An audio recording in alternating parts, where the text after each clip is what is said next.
Hai, Assalamualaikum. Balik lagi di channel Bidan Isna, obrolan kesehatan kita semua. Apa kabarnya teman-teman? Semoga dalam keadaan sehat ya. Nah, di sore hari ini cuacanya agak mendung-mendung syahdu kayak gini. Aku mau ngebahas salah satu topik yang berkaitan dengan masalah KB. Dan topik ini agak sensitif banget, soalnya berhubungan dengan masalah libido seksual wanita. Ada beberapa ibu-ibu yang mengeluhkan kalau menggunakan KB itu libido seksualnya menurun, kurang bergairah, terus tidak bisa menikmati ketika berhubungan seksual dengan suaminya. Sebenarnya ada nggak sih hubungan penurunan libido seksual seorang wanita ini dengan penggunaan alat kontrasepsi KB? Simak video ini sampai habis ya. Jangan lupa untuk tekan tombol subscribe di bawah yang warnanya merah seperti jilbab aku. Terima kasih. Oke, langsung aja kita bahas ya. Nah, jadi salah satu efek tidak langsung dari penggunaan KB hormonal yaitu menurunkan libido seksual. Kenapa bisa begitu? KB hormonal, contohnya KB suntik 3 bulan, KB suntik 1 bulan, kemudian implan. KB hormonal tersebut memiliki salah satu efek samping tak langsung terhadap penurunan libido seksual. KB hormonal tersebut bekerja dengan cara menekan ovulasi dari seorang wanita. Jadi, kalau seorang wanita tidak ovulasi, otomatis tidak memiliki masa subur. Ingat materi aku sebelumnya, salah satu tanda dari masa subur adalah peningkatan libido seksual. Nah, kalau menggunakan KB hormonal, otomatis terjadi penekanan ovulasi, artinya sel telurnya tidak berkembang, kemudian dinding rahimnya juga tidak menebal, dan tidak terjadi masa subur. Oleh karena itu, sangat wajar apabila terjadi penurunan libido seksual. Namun, tidak semua wanita yang menggunakan KB hormonal mengalami penurunan libido seksual. Semua itu tergantung pada kondisi tubuh masing-masing. Bagaimana tubuh merespon KB hormonal tersebut.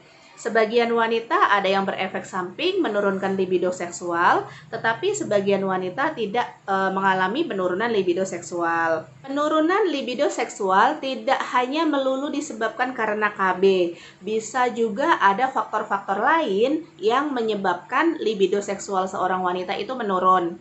Contohnya nih, yang pertama berantem sama pasangan kita. Kalau kita berantem sama pasangan kita, mood kita itu kan jadi jelek, jadi bawaannya marah-marah, terus jadi jengkel, kayak gitu kan. Nah, kalau misalkan kita keseringan berantem sama pasangan kita, otomatis daya tarik kita atau libido seksual kita juga akan ikut menurun, kayak gitu. Karena kan kita ngerasa jengkel, kita ngerasa bad mood, pokoknya nggak enak aja gitu perasaannya ya. Kemudian yang kedua, kelelahan. Nah, apabila kita itu udah kelelahan, kemudian suami kita itu juga lelah, baik itu lelah bekerja, lelah mengurusin rumah, lelah mengurusin anak, badan kita lelah, capek, pikiran juga capek. Nah, itu juga bisa menurunkan libido seksual kita. Jadinya kan kita nggak fokus lagi ke situ.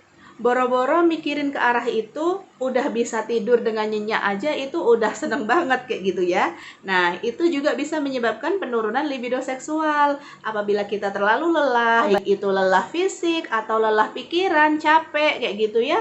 Nah, itu juga bisa menurunkan libido seksual. Kemudian penyebab yang ketiga, tidak adanya komunikasi yang baik antara suami dan istri. Coba deh antara suami dan istri itu saling berkomunikasi, saling memberi masukan, terus saling koreksi juga tuh. Karena hubungan suami istri selama ini, apakah si istrinya sudah puas ataukah si istrinya ini belum puas. Jadi antara suami dan istri harus ada komunikasi yang baik. Apabila seorang istri tidak mendapatkan kepuasan selama hidupnya, berat banget bahasanya ya.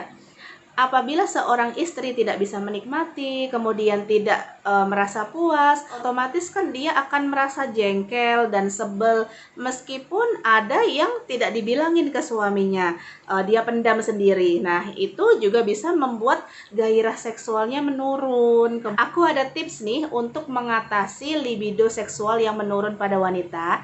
Yang pertama, kita koreksi dulu masalah KB kita.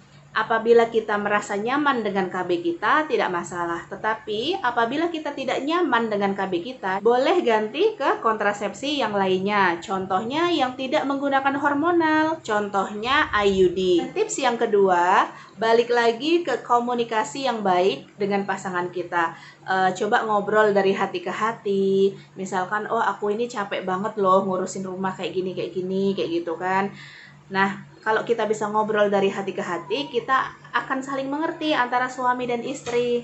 Bisa meminimalisir berantem-berantem yang nggak jelas kayak gitu. Tips yang ketiga, ketika berhubungan seksual, jangan langsung ke menu utamanya, tetapi perlu pemanasan terlebih dahulu agar rileks, santai, ya bisa mencapai puncak orgasme. Oke, mungkin itu aja yang bisa aku sampaikan. Terima kasih sudah menonton. Jangan lupa untuk like, komen, dan subscribe. Wassalamualaikum.